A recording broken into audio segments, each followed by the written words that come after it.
Humans are spiritual beings. Your spiritual nature makes you a sorcerer. You can source information and guidance from your source. Now, I spell sorcerer like source, like the source, Sourcerer. And that's not a misspelling. I intentionally spell the word that way because I don't necessarily mean you are a sorcerer, Sorcerer. But the words actually can almost be used synonymously. So sorcerers, spelled Sourcerers, sorcerers are people who can tap into their spiritual nature or connection to source. And for that reason, they access spiritual guidance at will. They also receive it in an almost continuous flow.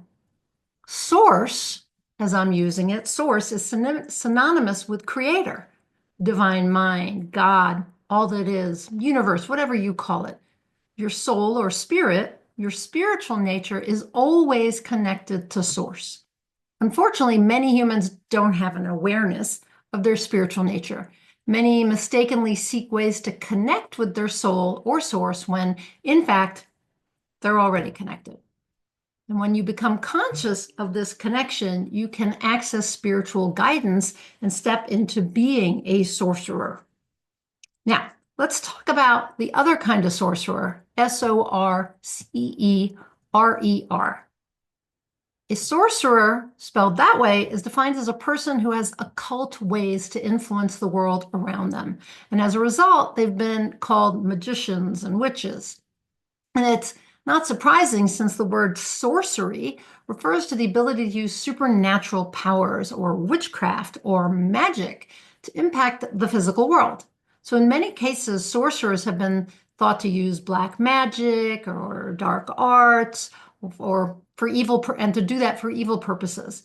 In some religious circles, sorcery is considered an attempt to circumvent God's knowledge and sovereignty and to worship Satan. Now, but what if being a sorcerer, spelled Sorcerer, meant accessing God's knowledge rather than circumventing it? What if you could use that ability in positive ways? That would mean sorcerers tap into divine mind or access spiritual knowledge directly from source. Their so-called magic arises from their understanding of occult and mystical teachings and practices. That is actually the truth of the matter. It's also why I prefer to spell the word Sorcerer, like source, sorcerer, rather than Sorcerer, like the magician. You probably realize that the two words are similar. They're similar terms, if not identical, and they can be used interchangeably. Any differences might be semantics, but we can agree that in some cases, the second word, Sorcerer, has a negative connotation. And that's why I like using sorcerer with the word source in it. Now, I'd like to challenge you to become a sorcerer, to source spiritual guidance or knowledge regularly.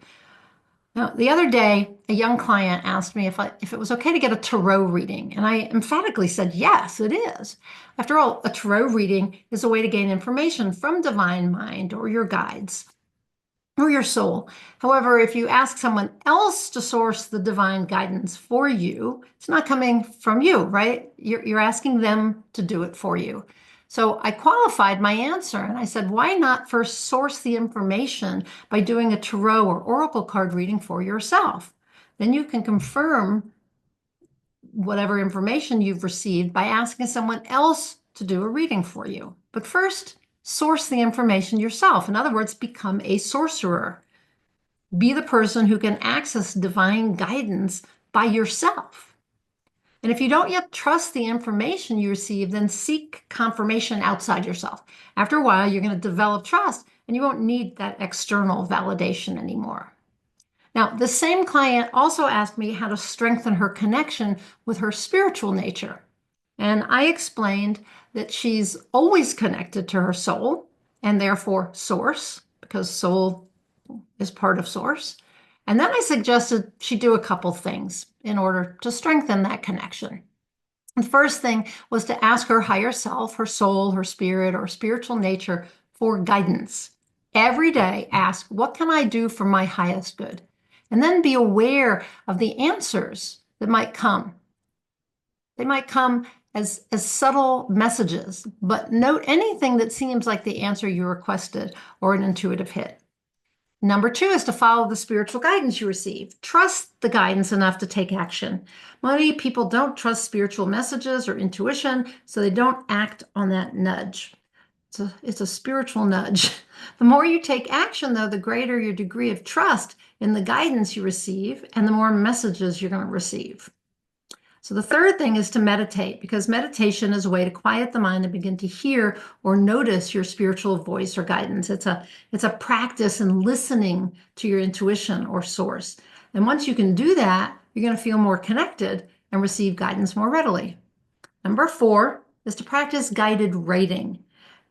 Get out paper and pencil or your computer and write down, what can I know today that will help me progress toward my goals or achieve my purpose?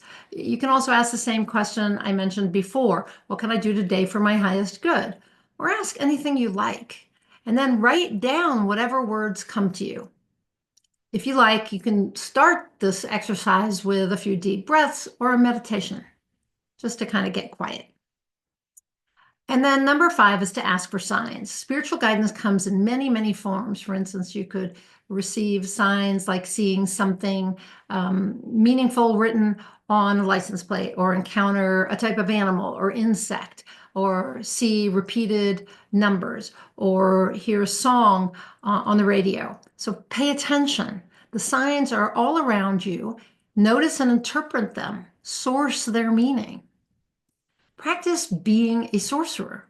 And in time, you're going to experience your connection to source and receive spiritual guidance frequently and easily.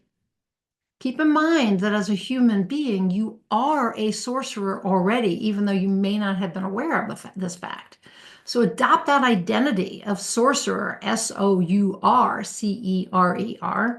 and you're going to find that sourcing information becomes natural. You are a spiritual being having a human experience, and your spiritual nature communicates with you constantly. So become aware of the conversation and start participating in it. Do that, and you can source whatever guidance or information you seek. It is all within you, not outside you. So I'd love to know, do you believe you're a sorcerer? Do you source spiritual guidance? I'd love for you to tell me in a comment down below. And share this video with someone if you think that they could benefit from it. If you are new to me, I'm Nina Amir, the Inspiration to Creation Coach. I am a certified high performance coach, an intuitive transformational coach, the founder of the Inspired Creator Community, an author, a blogger, and even an author coach. And so I like helping people get from where they are to where they want to go by getting out of their own way and by adopting an identity, a way of being in the world that helps them develop the mindsets and habits that will allow them to create what really matters to them.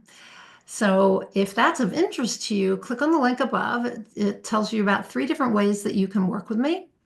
And if you're confused or you want to have a quick chat, see if we're a good fit to work together, you can click on the second link, which is above, and set up a free 15-minute session with me, a soul alignment session or a strategy session, whatever you want to call it.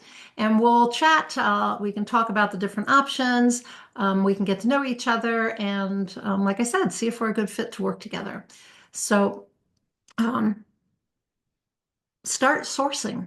Be a sorcerer. Take on that identity. When you become a sorcerer, when that is who you are, you will source knowledge. You will source information from the spiritual realms, from your soul, from the divine mind. Let me know how that works for you, okay? And until I talk to you next time, go out there and achieve more inspired results.